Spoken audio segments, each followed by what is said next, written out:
धन्यवाद सभापति जी।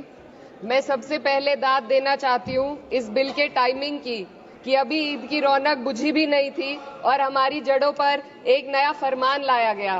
पहले उत्तर प्रदेश में मुसलमानों को नमाज पढ़ने पर रोक लगाई और फिर सौगात में ये बिल लाया गया। निसार में तेरी गलियों पे है वतन, जहाँ चली है रिवाजो गैर कि कोई ना सर उठाकर चल सके। मैं सभापति जी आपको ये बताना चाहती हूँ कि ईद के मौके पर एक विधवा महिला अपनी लड़की के साथ मेरे पास आई और उसने बताया कि वह एक वक्फ की प्रॉपर्टी में रहती है, वही उसके सर पर छत का काम भी करती है और उसकी रोजी रोटी भी वहीं से आती है। वो इस बिल को लेकर इतनी फिक्रमंद थी कि कहीं उससे वो उसकी संपत्ति ना छीन ली जाए। वो अकेली एक ऐसी महिला नहीं है, ऐसे लाखों लोग हैं जो वक्फ की गरीब महिलाएं जो वक्फ की संपत्ति से अपना रोजगार चला रहे हैं। और ये जो वक्फ बाय यूजर क्लॉज के हटाने से लाखों वक्फ की जायदाद अपना स्टेटस खो देंगी और लाखों लोग इसी तरीके के लोग सड़कों पर आ जाएंगे। वक्फ क्या है? वक्फ बाय यूजर क्या है? इसका ये मतलब है कि कोई जायदाद अगर सालों से दीन और भलाई के कामों के लिए इस्तेमाल हो रही हो तो वो खुद ब खुद वक्फ मानी जाएगी। हिंदुस्तान की अदालतों ने भी इस बात को तस्लीम किया है। वक्फ बाय यूजर सिर्फ वक्फ बोर्ड को ही मिली कोई खास सौगात नहीं है, ये बल्कि सभी अन्य धार्मिक ट्रस्टों को परंपरा और यूज के आधार पर बिना किसी डॉक्यूमेंटेशन के धार्मिक चरित्र को डिक्लेयर करने का राइट मिला हुआ है। भारत के संविधान के आर्टिकल 13 क्लॉज 3 में कस्टम और यूसेज को कानूनी वैधानिकता प्रदान करता है। इसी आर्टिकल से वक्फ बाय यूजर भी निकला गया है। इस बिल के कानून बनने पर वक्फ बोर्ड तो इस प्रोविजन से हाथ धो बैठेगा, लेकिन अन्य धार्मिक ट्रस्टों को यह सुविधा जारी रहेगी।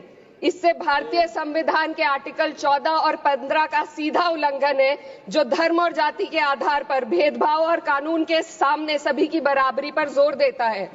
मैं इसके साथ ये भी कहना चाहती हूँ कि सत्ता के लोग जो एक दूसरे की पीठ थपथपा रहे हैं कि वक्फ बाय यूजर का जो अमेंडमेंट इन्होंने दिया उसको एक्सेप्ट कर लिया गया है, लेकिन इनकी शरारत यह है कि उसके साथ ही एक ऐसा प्रोवाइजो इसमें शामिल किया गया जिसके आधार पर यह कहा गया है कि अगर कोई भी वक्फ की संपत्ति विवादित हो तो वो अपना वक्फ स्टेटस खो देगी। तो जो अमेंडमेंट इन्होंने दिया है जिसको एक्सेप्ट कर लिया गया है उसका कोई मतलब नहीं है, ये इनकी नीयत है जो साफ जाहिर हो रही है। सोने पर सुहागा एक काम और किया है, सरकार ने वक्फ की कानून के सेक्शन 107 को हटाकर लिमिटेशन एक्ट में 12 साल तक ही किसी के खिलाफ अदालत में जाने का प्रोविजन है। सेक्शन 107 में बोर्ड को लिमिटेशन एक्ट से राहत मिली हुई थी। वक्फ बोर्ड कभी भी अवैध कब्जाधारियों के खिलाफ अदालत जा सकता था। अगर ये सेक्शन ना हो तो अवैध कब्जा करने वाले लोग कानूनी प्रक्रिया का फायदा उठाकर वक्फ की प्रॉपर्टी को हड़प सकते हैं। अन्य धार्मिक ट्रस्टों पर भी ये लिमिटेशन एक्ट लागू नहीं होती, तो फिर वक्फ बोर्ड के साथ ये सौतेला रवैया क्यों किया जा रहा है? धर्म को देखकर दोहरी नीति क्यों अपनाई जा रही है? सेक्शन 107 और वक्फ बाय यूजर को अगर एक साथ पढ़ा जाए तो इससे लाखों वक्फ की प्रॉपर्टी पर कब्जा किया जाएगा। इसलिए ये बिल मुसलमान की भलाई का नहीं बल्कि उनके वजूद और विरासत को मिटाने का बिल है। हिंदुस्तान में बहुत सारे धार्मिक ट्रस्ट हैं जिसमें उस खास मजहब के लोग शामिल होते हैं और उसका इंतजाम करते हैं, और ये बात समझ में आने वाली भी है क्योंकि जो व्यक्ति अपने मजहब के रीति रिवाज को जितना अच्छे से समझ सकता है किसी अन्य मजहब का व्यक्ति नहीं समझ सकता। आर्टिकल 26 क्लॉज 2 के तहत धार्मिक संप्रदाय को अपने मजहबी इदारों के एडमिनिस्ट्रेशन का हक देता है, लेकिन वक्फ बोर्ड के बारे में इसको उल्टा किया जा। Sir 2 minute sir please 2 minutes. सरकार इसे एक सेक्युलर बॉडी मान रही है और इसमें गैर मुस्लिमों को शामिल करने की बात कह रही है। आपके मुंह से सेक्युलरिज्म की बात सुनकर अच्छा लगा, लेकिन अगले ही पल ये भ्रम टूट जाता है क्योंकि आपको सिर्फ दान देने के लिए प्रैक्टिसिंग मुस्लिम का आपने क्लॉज डाला है, लेकिन बोर्ड में बैठने के लिए मुस्लिम होने की कोई आपकी क्लॉज नहीं है। तो इससे आपकी जो दोहरी नीति है वो साफ जाहिर होती है। ये वही सरकार है जिसने राम जन्मभूमि ट्रस्ट में ये लिख दिया कि जिला अधिकारी भी अगर होगा तो हिंदू होना चाहिए।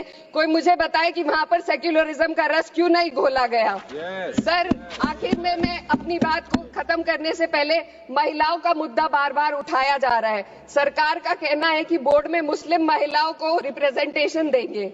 इस कानून से पहले भी मुस्लिम महिलाएं बोर्ड में मेंबर रह चुकी हैं और मिनिमम 2 का प्रोविजन था, उससे ज्यादा भी हो सकती थी।